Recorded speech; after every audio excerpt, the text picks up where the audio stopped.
I still remember the exact moment it happened, not because it was loud or dramatic, but because it was quiet in that way only humiliation can be. He looked at me, smiled politely, leaned just a little closer and said, "Ma'am, I don't want you to feel uncomfortable later. This isn't really your price range." That sentence hung in the air longer than it should have. Not because of the words I've heard worse, but because of how confident he was when he said them. Like he was doing me a favor. Like the matter was settled. Like I was already smaller in his mind than the handbag sitting under that spotlight. I didn't flinch. I didn't argue. I just nodded slightly, the way you do when someone shows you exactly who they are and you decide to let them keep talking. I was standing in a luxury boutique on the east side of San Diego, the kind of place with soft lighting, muted music, and sales associates who float instead of walk. I was dressed simply, tailored slacks, a neutral blouse, low heels. No logos screaming for attention. No shopping bags from other stores to signal status. Just me. And to them, that meant everything. From the moment I walked in, I could feel it. The shift, the way the air changed around me, the way conversations paused just long enough to register my presence, then resumed without me. A young associate glanced up, opened her mouth to greet me, then stopped when the floor manager caught her eye and gave the slightest shake of his head. It wasn't one big offense. It never is. It was a pattern. No welcome in. No, can I help you find anything, just distance, and surveillance disguised as concern. I drifted slowly through the store, pretending to browse while watching everything. Who was offered water? Who was offered champagne? Who was addressed by name?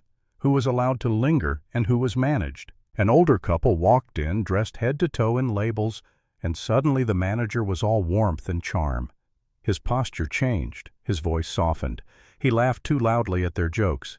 He guided them to a private seating area like royalty. I caught my reflection in one of the mirrors, calm face, relaxed shoulders, and almost smiled, because I've been here before. When you're a black woman in certain spaces, you learn early on that silence makes people uncomfortable. That composure gets mistaken for ignorance, that if you don't announce your value, people assume there isn't any. I stopped in front of a display, a limited-run leather bag, clean lines, impeccable stitching.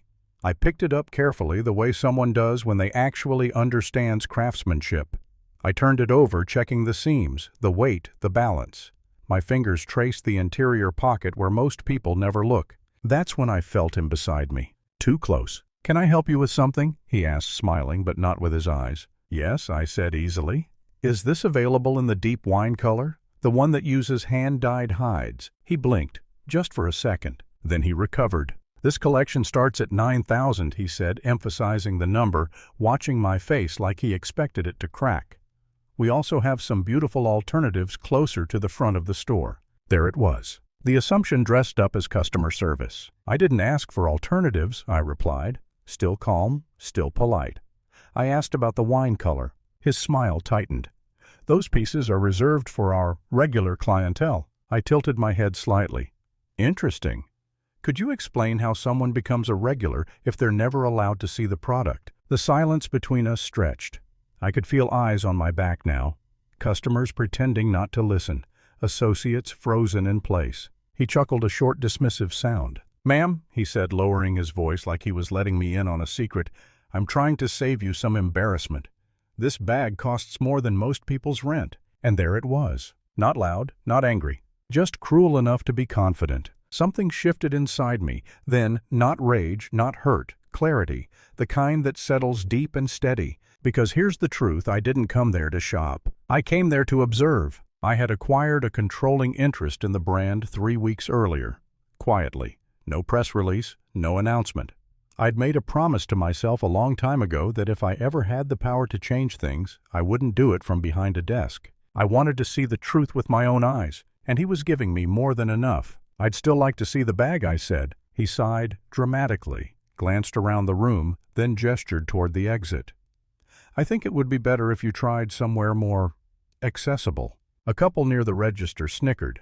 An associate near the scarves wouldn't meet my eyes. I nodded once. Not because I agreed, but because I was done collecting data. I reached into my bag, pulled out my phone, and sent one text. That was it. No speech, no warning.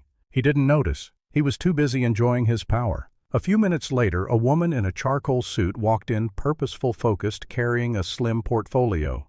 She scanned the room, spotted me immediately, and walked straight over. "Ms. Reed," she said clearly, "I have the documents you requested." The room went silent. The manager's smile evaporated. He looked at her, then at me, then back at her.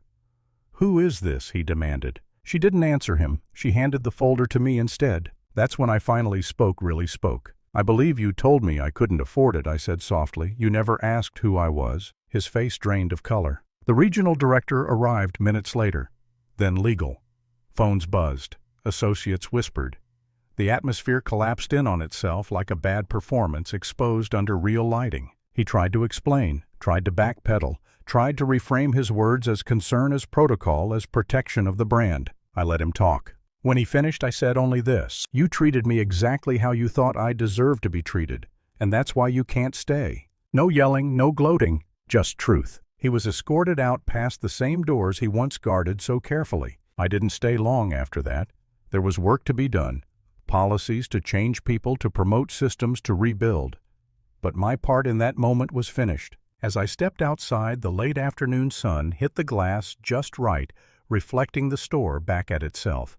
For a second, I saw my own silhouette there, steady, whole, unbothered. I didn't feel victorious. I felt complete, because the real win wasn't proving who I was. It was proving who he was when he thought it didn't matter. So let me ask you something. Do you think money really changes how people treat you, or does it just expose how they already see you? Tell me in the comments.